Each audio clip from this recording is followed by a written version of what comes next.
Hetepu, Namaste, Haru Nefer, Assalamu alaikum, Shalom. This is Kasank Ma Keperu with another broadcast for you. And today I want to talk to you about a really interesting topic, which is secrets to time travel. Now, I'm going to address the whole theory and the practicality of traveling through time. And it's going to be very unconventional. It's not what you've heard before, because this is coming from real world experience. So let me just preface this by saying there's a difference between knowing something and being informed. When we look at the ancient Kemetic deities, we look at Sebek, who we can say is he's the one that assisted in placing Osar he mummified Osar. But he also deals with the belief systems, facts, and information. As opposed to Tehuti, or Thoth, god of wisdom, he knows. So many people in the conspiracy theory arena, in the self-help arena, are giving you information. They're giving you what they have been informed about through books, through learning under gurus. They don't have the first-hand knowledge, so they don't know. They're just informed. For example, I can tell you that the moon, there is no oxygen on the moon. I've been informed of that, but I don't know that for certain. Because I've not been on the moon, all right? So I want there to be a really clear, stark difference between the two. Now, why am I saying that? Because we're dealing with a very serious subject, which is time travel. Of course, the way we have the mainstream media and the ruling elite have worked through Hollywood to make this seem fictional or funny, or like if you talk about this, you're labeled a kook or in the same category as a UFO nuts, and the woman says she has an alien baby. So they do all of this as a form of propaganda to keep you away from the truth. And if you start to dig into it and you become an occultist, or you become a magi or magician, you'll start to realize that there is fact to all of this. And the thing that I like to do is I like to experience it. I don't want to be taught by a guru. I don't want to read it in a book. I want to experience it for myself. Not that there's anything wrong from learning from a guru, but ultimately, if you're going to talk about magic, you need to perform a ritual. And you need to be able to tell individuals the results of what happened from the ritual. All right, that's knowing. But they will be informed based on your experiments and whatnot. So what I am telling you here in terms of the technique that I'm going to reveal to you for time travel is something that I personally experienced and close friends of mine have personally experienced. This is not science fiction. This is not hocus pocus. This is legitimate. Again, for you to understand why people laugh at subjects like this, you have to understand that we are in the dark ages. The Library of Alexandria was burnt down because what they wanted to do was hoard this occult knowledge, higher knowledge, away from the masses of people, and they keep this knowledge and they practice it in their inner circle. But at the same time, they put out the propaganda to keep you away from it. So let's talk about this. Now, I'm going to reveal some of the basic components of how to travel through time. All right, I'm not going to give it all in detail, because to do that would take hours and hours, and then you would have to try it and then keep refining the technique and then see what your results are, and then see if you got the right results or you didn't get the right results and find out why. So I'm going to do that though in another video, and it's going to be great. And while we're speaking about that, like this video and subscribe to my channel, share it with your family and friends, because we need to get this information out. A lot of people talk about Atlantis. They talk about the ancient civilizations and how advanced they were, and that's great. But if we don't keep that information alive, then our ancestors basically died for nothing. All right. So now you've seen those movies like The Terminator, Back to the Future, where they go into the future and Marty McFly meets, I guess, himself or his son or whatever. Now, the thing that you have to understand about that is that we're living in a Western culture which elevates the left brain thinking. Left brain thinks in terms of linear space-time, all right? So you can't get into a time machine, go into the future and meet yourself. or because you're not going to be in the future, because you traveled from the past to the future. But anyway, and the idea of the future is a linear left brain conception. Do you understand? There is no distinction in terms of time and locality, because we know that the reality of our existence, the reality of the universe, the reality of life, is that you are consciousness, and you are in the vehicle, the physical body. But the true essence of who you are is consciousness, or we can say Osir, the indwelling intelligence. As such, consciousness has a property of non-locality. That means you're not fixed in any one point in space and time. So what essentially means is that you are everywhere. Nor are you created, or will you die. You essentially will live forever. You have always been.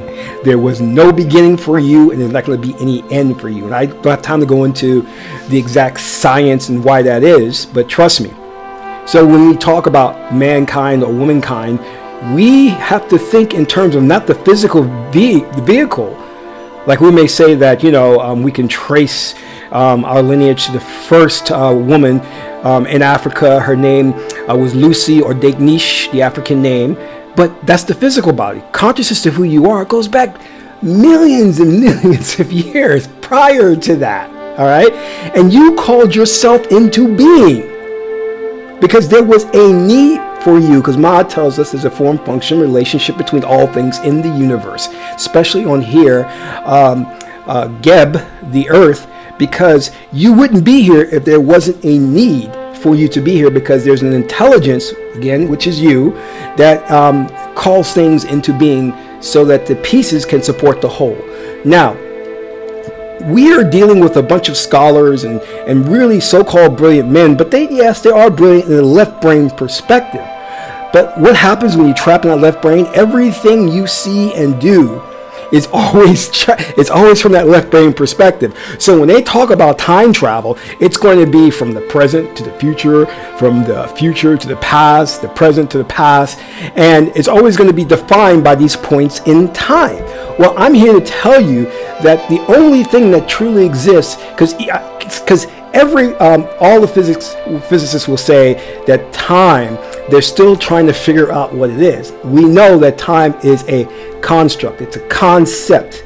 So there's no objective value to it. We can't objectively say that it's time because, according to Einstein, it's relative, whatever. But anyway, so if you are truly consciousness, and the only thing that exists is the now moment, the past doesn't exist, the future doesn't exist. We know that all that there is this particular now moment. Now, along with that, we know that there are parallel universes, or different versions of you experiencing different lifetimes in those parallel universes, right? So then we have to ask ourselves, if you are going into the future in time, are you actually going into the future, or are you going to a different parallel reality that you exist in? Into that future. Now it gets tricky. So the idea is everything exists in this now moment. The past, the present, the future all exist simultaneously in the same space-time that we're occupying right now. So as I'm sitting here, we could have Napoleon walking across here, and he's looking at me in his monitor and saying, "What is this guy?" No. Napoleon is here. We have the Civil War that's happening here. We have World War II that's happening here. Same space and time. Everything exists in this moment. Now, there's two divisions of you. There is, we're just using these terminologies, these are Sebek names and definitions. There's the lower mind and the higher mind. Let's talk about the mind not as the brain, but a metaphysical concept, okay?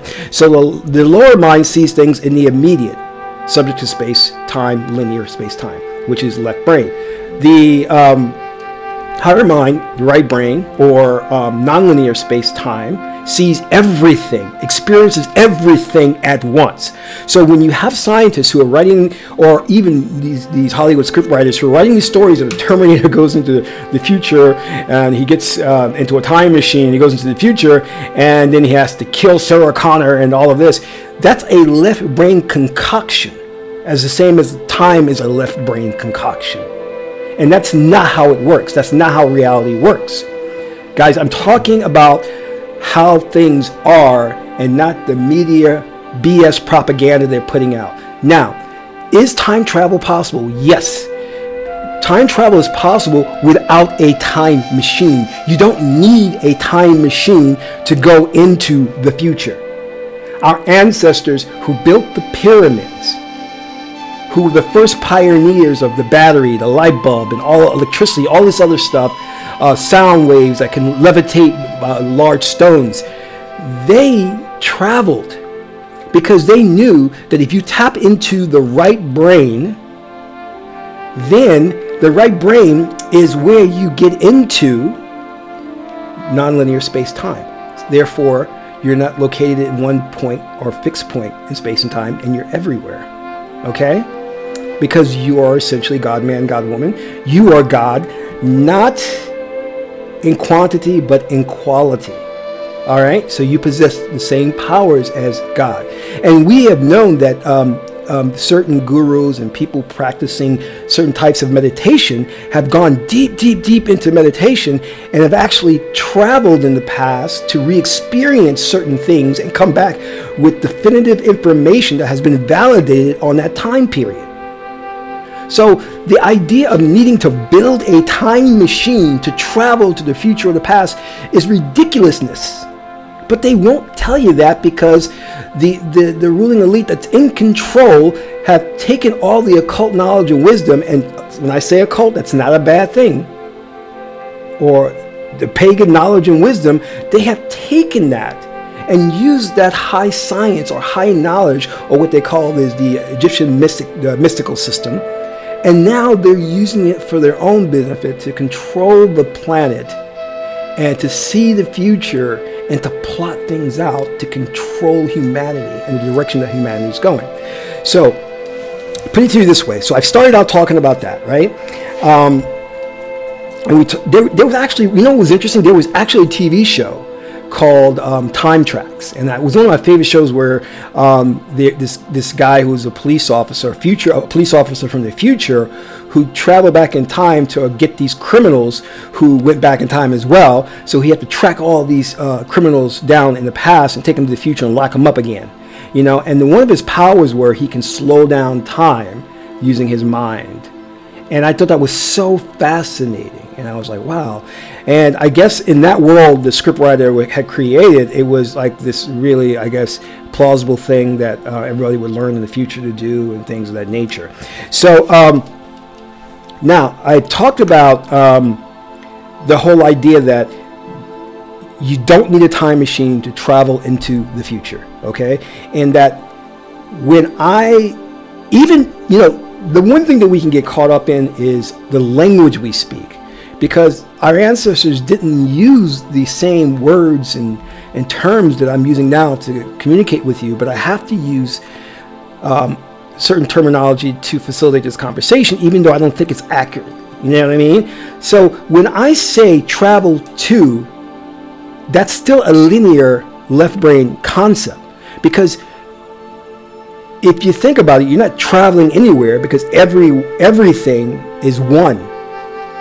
This is why when you ascend to the fifth dimension, the minute you think of something, it appears. There's no time involved in that it has to manifest. It's instantaneous. So when I say things like, oh, you're going to travel into the future, there is no future there, somewhere out there. It's all here at this present moment. You're just vibrating to a different frequency to experience it. Does that make sense? Now, let me break this down because I don't want to prolong this whole thing out. Now, the experience that I had with traveling to the future was only 6 months I went into the future. Now, aside from what you think, and you're seeing these movies, what is it, H.G. Wells, The Time Machine, and all this stuff, it is not sexy, it is not exciting. Imagine being put into a foreign country where you don't speak the language, can't read the signs, don't know what day it is, don't know what time it is. Can you understand the panic that can overcome you? So When I got back to present day, I was shell-shocked because I had no reference. Now, let me back up again. This was not something I was technically working on to try and do. It just happened during this week when I was meditating and doing certain mantras to vibrate to a certain frequency, and I found myself 6 months into the future. Now, how did that happen? I did not have, my physical body did not go into the future. What happened was my consciousness went to that future. Again, I don't want to say went to because I'm not going anywhere. Vibrated to that future, and my part of my consciousness awakened to my future self, where I then experienced everything. So understand this. Let's look at it this way. Point A, okay, that's point A, is the present. Consciousness leaves your physical vehicle and then goes to point B, which is a year in the future. Your physical body in the present still acts and does everything as normal, but your consciousness is now awakened into your future self a year from now. That's time travel without a time machine. Now you're thinking, well, how does that make sense? Because if you are still walking around in the present, but yet you've moved to the future, how does your body walk around if you have no consciousness? You do. You have two forms of consciousness. You have your lower self and your higher self, right? Lower self is concerned with the immediate. The higher self sees the overall picture, and the higher self can experience all things at once. So the focus of your attention or your consciousness can be in this present moment, in this present year, and it can also remove itself, go into the future, and experience the future as your future self, if that makes sense. And the present you is still conscious, still awake, and still experiencing. However, a certain aspect of you is now aware or understands that you're 6 months, a year into the future, and you're experiencing certain things. Now, here are the parameters around this, okay? When you do this, and I'll give you techniques on how you can work on this and make this happen. When you do this, you're going to, you will find that your consciousness will awake in the future. And you'll just be normally you. You'll look the same. You'll be the same, hopefully, if you're still around in the future, a year from now. And you'll be living your life in the future. But here's the catch. You won't be aware that you've traveled into the future. You will be experiencing everything in that future world. Now, what's going to happen, because there is a default mechanism, which is a safety mechanism, your consciousness eventually will withdraw and come back to the present moment. And when you come back to the present moment, you will awaken to the fact that you did travel into the future. That's when you have the realization of the traveling. And when you awaken to that fact, it's going to be very, very disorienting. You're going to not know where you are. You're not going to understand what just happened. And remember when I said before, you see these things with Marty McFly, and these people are doing, all this traveling, and you think it's cool, it'd be interesting. Well, no, it's not, because what it does is it shocks you. And I remember there was a period of months right after that I got so nervous that it would happen again out of my control. And I didn't want it to happen because you don't have reference points. You don't feel that, oh my God, where am I? I don't know where I'm at anymore. Is this the present now, or is this the future? What's really going on? And unless you can ground yourself solid in a specific time and place, you will always be nervous or afraid that you're never where you should be. In other words, I could be walking down the street, and suddenly, if I hear a jingle or a bell, I'll think, oh my God, is it Christmas? It can't be Christmas. And they're like, no, it's the summer. What are you talking about?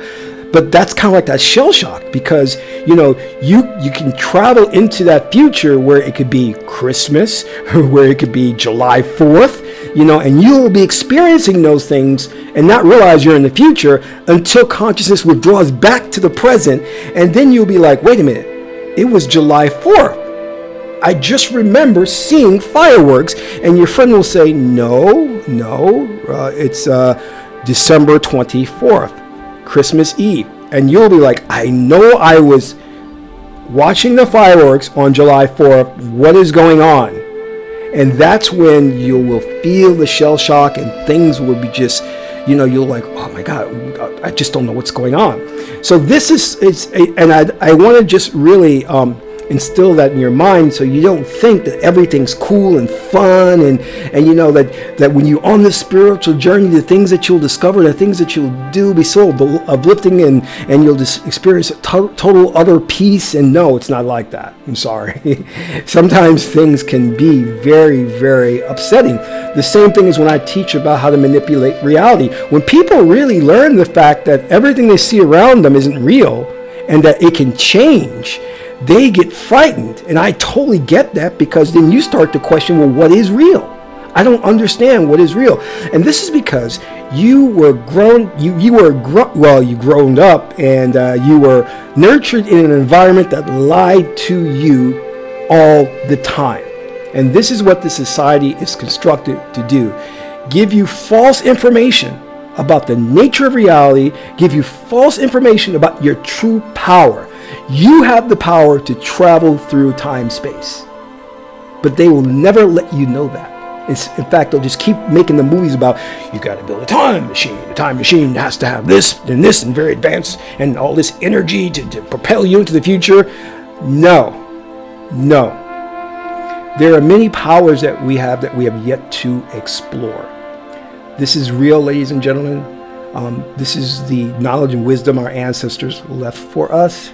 You can experience this. The technique is such. All right, if you're interested in doing this, this is how you start. First and foremost, it's all about getting caught up into something. Many people call this the flow. All right. The Zen masters and other monks would work on a math problem mentally, and they would become so focused and passionate about solving the math problem. What would happen is that consciousness would start to slip away from the physical aspect of you, the Geb aspect. So let me go back. First step is you need to have something that you're focused on, and that is really is encapsulating every aspect of your thought process. It's like all the energy that you would use to like think about grocery shopping, work, and all that has to be focused on this one thing. Again, it could be a math problem. Sometimes it could be stress, that you're stressed out by a situation. Maybe like, I don't know, you lost your job, or there's somebody in your family that's going through something, and all you can do is think about that. What that's going to do is pull you from space time. It pulls you, because you ever see, this is what they don't tell you. You ever walk down the street and your thoughts just drift, and before you knew it, you walked 6 blocks, and you're like, I don't remember walking 6 blocks. That is part of the power. That's part of what it is all about. That's the key to it. If you can take consciousness and focus consciousness on something to where you're not focused on the present moment, and if you are so obsessed with that, whether it's the math problem, whether it's a stressful situation, if you're so obsessed with that, what you're going to find out is consciousness will pull away from present day. Now, if you are specifically working on going into the future for, let's say, a year, and I definitely advise just for a year, if you're focused on that, consciousness, it already knows where it needs to go, and it will go to that future self, you, 1 year from now. And what you'll do is you'll find yourself living your life. The things that you would do are going to be in that 1 year away. Now, when time is right, it's going to withdraw back to the present moment. Then you will awaken to the fact that you did travel. Some people call this astral projection or astral travel. It's not the correct term because you're not traveling to anywhere. But anyway, the key to this, again, is focusing on something that allows you to detach consciousness from the present self. This is also the key to overcoming pain, physical pain. And I used to use this a lot when I did military and we had to go out into the snow and survive. Because it was so cold, I knew that I could withdraw my consciousness so that I would not experience the pain from the cold. You know, and you have a lot of people now who are getting into this because they may have like surgery or stitches, and instead of using any type of painkillers, they know now how to withdraw consciousness away from the self. I'm sorry, the person, I should say the person, withdraw consciousness from the person, physical being, so that you don't experience that pain. However, when you return consciousness to the present, you then will be aware of who you are, and the pain will come back. All right, so there's all kinds of techniques that deal with that, especially in hypnotherapy, right? But the key is you have to detach the consciousness, or we can call that the spirit, whatever you want to call it, or however, your soul, however you want to call it, whatever religion you subscribe to, and pull that away so that it can go where it needs to go, or vibrate, tune in to the future self. So that is the first technique that you have to learn. And like I said, I am going to do more videos that go over this, I'm sorry, in detail, so you don't have to guess and figure out the rest of the steps. But for now, that is the key. And if you understand what I've just told you, then you understand not only how time travel is possible without a time machine, but you know how to overcome physical pain or physical hardship and endure through it. So again, if you like this video, hit the like button, subscribe to my channel, and I have a Patreon campaign which you can subscribe to for just $1 a month, and I would appreciate any donations toward that. So until my next video, I'll see you in the future. This is Kasakma Keparu, and Amen Ra.